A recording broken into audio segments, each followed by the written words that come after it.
Hi friends, Anantapur పెన్నోబలం వీడియోలో ఇది మనకు పార్ట్ 5. పెన్నోబలం మెయిన్ రోడ్లో నుంచి ఇలా మీరు రైట్ సైడ్కి వచ్చినట్టయితే మనకు నరసింహస్వామి అలానే చెంచు లక్ష్మి వీళ్ళిద్దరు మనకు అడవిలోకి వచ్చినప్పుడు అక్కడ రాక్షసుడు వరాహ రూపంలో ఉంటే ఆ రాక్షసుడు నరసింహస్వామి చంపేసి ఆ యొక్క మాంసాన్ని ముద్దలుగా పేర్చిన ప్లేస్కి అయితే మనం అయితే వెళ్తున్నాం అనమాట.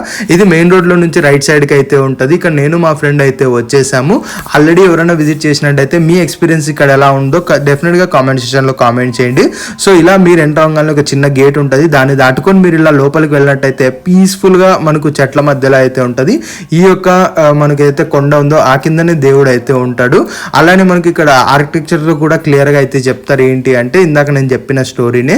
సో ఇలా మీరు రైట్ సైడ్ చూసుకున్నట్టయితే ఇక్కడ కూడా వాటర్ అయితే ఉంటుంది. సో ఓవరాల్ గా ఫ్యామిలీతో వస్తే మంచిగా ఎంజాయ్ అయితే చేయొచ్చు. చాలా లిమిటెడ్ గా ప్రైవసీ స్పేస్ గా అయితే ఉంటుంది. ఇక్కడ ఆల్రెడీ మనకు మాంసం కానీ ఇలా వండుకొని తినే వాళ్ళు కూడా ఇక్కడ చాలా మంది అయితే వస్తారు. ఎవరైనా వచ్చినట్టయితే మీ ఎక్స్పీరియన్స్ ఎలా ఉందో